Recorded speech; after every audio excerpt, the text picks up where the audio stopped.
Bueno, yo soy doctora en antropología, soy investigadora del CONICET y investigadora de la Universidad Nacional de Río Negro. Hace 20 años que trabajo con problemas relacionados con comunidades y organizaciones mapuche en el norte de la Patagonia, específicamente en la provincia de Río Negro, pero también conozco procesos de Neuquén y de Chubut. Y es la primera vez que un organismo vinculado a la seguridad me invita a participar en un espacio de diálogo. Y estoy casi segura que mis colegas que trabajan en los mismos temas que yo no han tenido nunca esta experiencia, por lo cual estoy profundamente agradecida. Cuando hablamos de pueblos originarios, de lo que estamos hablando es de pueblos preexistentes.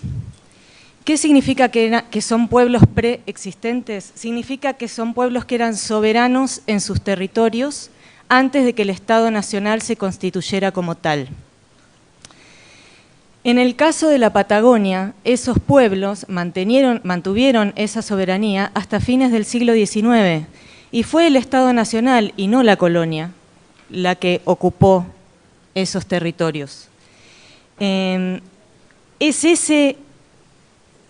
Esa situación de preexistencia la que les da derechos específicos a estos pueblos frente a otros ciudadanos de la nación. Son sujetos de derechos específicos debido a esa preexistencia. En el caso de la Patagonia, el Estado argentino a fines del siglo XIX incorporó esos territorios, despojando a esos pueblos de esa soberanía a partir de 3 operaciones. La primera operación fue construir un estereotipo en el cual los indígenas eran considerados una amenaza para la seguridad de las personas, la nación, la propiedad privada.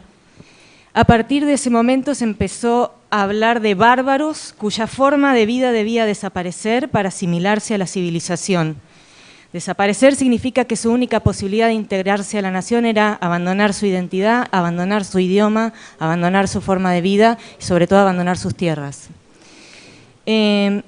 Esa construcción estereotipada no responde a la realidad de convivencia que tuvieron durante 2 siglos los pueblos de frontera con los pueblos hispano-criollos con las comunidades indígenas que estaban en la frontera, entre los cuales se habían firmado pactos, se habían firmado acuerdos, se habían firmado tratados que fueron totalmente pasados por alto a fines del siglo XIX en la conquista militar. Entonces, el primer procedimiento fue la construcción de un estereotipo homogeneizador y demonizante. La segunda operación fue la violencia abierta hacia esos pueblos por ser lo que son, es decir, la violencia contra un pueblo por ser lo que es, por vivir como vive. No fue una guerra entre 2 ejércitos la conquista militar de la Patagonia. Nadie recuerda una sola batalla. Si no, díganme, ¿qué batalla se recuerda de ese proceso? Lo que hubo fueron razias sobre poblaciones, deportaciones masivas por cientos de kilómetros a pie que incluyeron tortura física y psicológica, muertes en el camino, concentración en campos de concentración de duración variable a lo largo de la línea de Fortines. A partir de esos campos de concentración se generó la distribución de personas, desmembrando familias y comunidades, a destinos como Buenos Aires, Mendoza, Misiones, Tucumán también. Los hombres fueron incorporados para el trabajo en el ejército, en los ingenios, en la vendimia, y las mujeres y niños, que constituían la mayor cantidad de esa población, fueron incorporados para el trabajo doméstico en condiciones de cuasi esclavitud. A los niños, no está de más decir, se les borraron sus identidades, se les cambiaron sus nombres y se les borró su historia. Esa fue la segunda operación, la violencia abierta. La tercera operación fue el silenciamiento, que es el motivo por el cual seguramente ustedes no escucharon nunca que estos campos de concentración existieron o no me creen del todo. Pero les puedo asegurar que eso está documentado por el trabajo de archivo que hemos hecho en los archivos que el propio Estado tiene y que hemos complementado con la memoria que tienen las comunidades sobre estos procesos. Bien,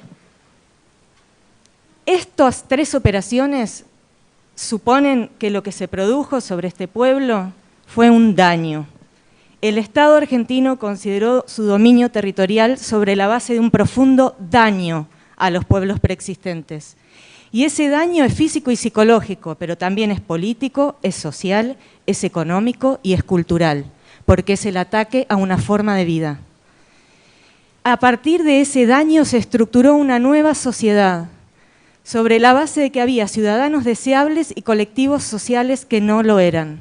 Esa es la sociedad en la que nosotros vivimos hoy, porque los mecanismos de los que hablé antes no se desarticularon al no reconocerse que se produjeron.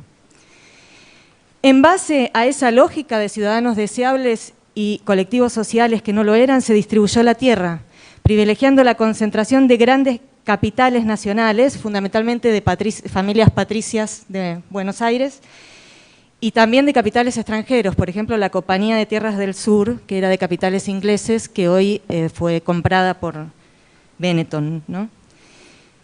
Además, se facilitó el acceso a la propiedad de la tierra de descendientes de inmigrantes europeos y de sirio-libaneses, dificultando el acceso de los pobladores indígenas y, por lo tanto, provocando su desplazamiento hacia las ciudades de la región.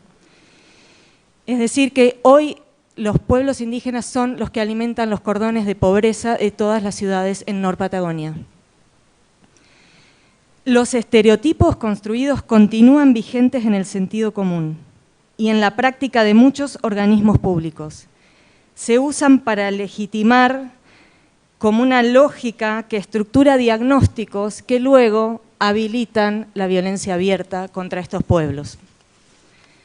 Un ejemplo de estructuración de un diagnóstico en base al estereotipo es el informe RAM elaborado por el Ministerio de Seguridad en el año 2017. Ese informe no recupera la producción de los investigadores e investigadoras que venimos abordando estos temas desde hace 20 años, hay colegas de más de 30 años, que han venido produciendo información de base sobre la historia de estos pueblos, sobre sus procesos de organización, sobre sus comunidades. No recupera ninguna de esa información que fue producida y financiada por el propio Estado argentino a través de su sistema científico-tecnológico. Esa falta de consulta hace que haya muchos datos erróneos, por ejemplo, incluir dentro de una supuesta red terrorista a organizaciones que tienen una larga tradición de trabajo conjunto con organismos estatales, que tienen registros sobre estos trabajos conjuntos. Es decir, hay errores básicos de datos. Pero sobre todo lo que hay es una lógica de explicación construida en base a un estereotipo homogeneizador que terminó teniendo muchos efectos, no solo el de legitimar la violencia abierta contra estos pueblos, sino un profundo efecto en términos de aumento de la discriminación en la vida cotidiana. Los chicos mapuche que van a las escuelas tuvieron que dejar de decir que eran mapuche, escondiendo su identidad. Entonces hay un respeto a la identidad de estos pueblos garantizado constitucionalmente que, como fruto de los efectos de ese informe, fue retrotraído, o sea, hemos incumplido con la Constitución y con el mandato constitucional. Entonces, la política pública, cualquier política pública hacia los pueblos originarios o que los considere como parte de sus efectos, debe construirse sobre la base de asumir la responsabilidad del Estado por el daño producido a estos pueblos. Debe, por lo tanto, orientarse hacia la reparación. La reparación en el largo plazo. La reparación en el largo plazo, en el mediano plazo y también en el corto plazo, ¿no? en la dimensión coyuntural. Desde 1983 hasta el presente ha habido algunos avances en esa línea de reparación, no es que tenemos que empezar desde cero, ¿no? Y eso es en parte y en gran parte gracias a la propia organización que se han dado los pueblos indígenas de la Argentina, que siempre buscaron el reconocimiento de sus derechos a través del diálogo con los representantes, del diálogo con los convencionales constituyentes, como mencionaba Magdalena, y ellos en su lucha y en su diálogo con los poderes del Estado han logrado este marco normativo que reconoce su preexistencia y que les reconoce los derechos específicos en función de esa preexistencia, ¿no? Entre esos derechos específicos está, como decía Magdalena, la propiedad comunitaria de las tierras que tradicionalmente ocupan, pero también, en caso de que esas no alcancen, la asignación de otras aptas y suficientes para el desarrollo humano. Pero el Poder Judicial pocas veces hace lugar a este marco normativo en sus decisiones. El Poder Ejecutivo no le ha dado la jerarquía suficiente al problema, por lo tanto, el relevamiento territorial de las comunidades está suspendido. Por suerte ahora estamos pensando en un protocolo para garantizar los títulos de propiedad comunitaria. Y aún no se ha establecido el mecanismo de cómo se les va a asignar a estos pueblos las tierras aptas y suficientes para el desarrollo humano. Y esto no es algo que solamente tenemos que hacer por obligación. El hecho de que estos derechos no se cumplan, lo que genera son conflictos que luego recaen en la fuerza de seguridad.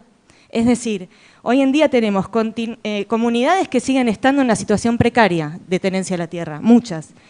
El desplazamiento a las ciudades y el engrosamiento de los cordones de pobreza continúa. Y además se producen, por lo tanto, ocupaciones de hecho, basadas en necesidades y en reivindicaciones. Lo que tenemos acá es una tensión estructural que genera conflictos que se van a expresar siempre hasta que no resolvamos esa tensión estructural. Algunos se van a expresar por vía más dialogada y otros se van a expresar de maneras más hostiles. Y esto es así porque esta responsabilidad histórica del Estado no se ha cumplido. Entonces, otra cosa que tenemos a favor es que hay un importante corpus de investigación científica desarrollado por organismos del Sistema Científico Tecnológico Nacional. Lo que no hay es suficiente sinergia interinstitucional como para que los otros organismos públicos que diseñan políticas públicas aprovechen ese conocimiento producido. Y ahí tenemos que lograr convenios con las universidades, con el CONICET, con el Sistema Científico Tecnológico, para que ese conocimiento pueda ser aprovechado y aplicado al desarrollo de políticas públicas. Bien, la reparación, ya tengo que cerrar, bueno, redondeo. En principio, importante decir, la reparación supone un ejercicio de memoria orientado a esclarecer la verdad para en base a eso conseguir la justicia. Es memoria, es verdad y es justicia. Y en términos de política de seguridad, lo que tenemos entonces es esta situación estructural que genera conflictos, que por lo tanto lo que hay que hacer es aplicar el marco jurídico vigente y además contemplar la dimensión de reparación en políticas como por ejemplo las políticas de ordenamiento territorial de las provincias, las leyes de tierras. No puede solamente considerarse criterios de tipo productivo o de resguardo ambiental y no considerar esta dimensión de la reparación, porque lo que vamos a hacer si no es profundizar el conflicto. Bien. Y ante situaciones de conflicto, no operar con estereotipos homogeneizantes que no nos explican la situación, sino reconocer y aprender cómo es la trama del conflicto para poder planificar una intervención, es decir, saber qué actores están interviniendo, qué lógicas están puestas en juego. Y esto se hace a través de una metodología científica, no a través de prejuicios ni de estereotipos a los que estamos acostumbrados a actuar o a reproducir. Y una última recomendación que me gustaría que se tuviera en cuenta es revisar la relación entre las fuerzas de seguridad y los pueblos indígenas, recuperando y poniendo en valor las formas de cooperación que se han dado a lo largo de la historia y que se siguen dando en el presente muchas veces entre las comunidades y la fuerza de seguridad. Y por último, tener en cuenta que muchos integrantes de la fuerza de seguridad pertenecen a los pueblos originarios y que quisiéramos saber cuánta libertad tienen esas personas para reivindicar su identidad en el marco de esas instituciones.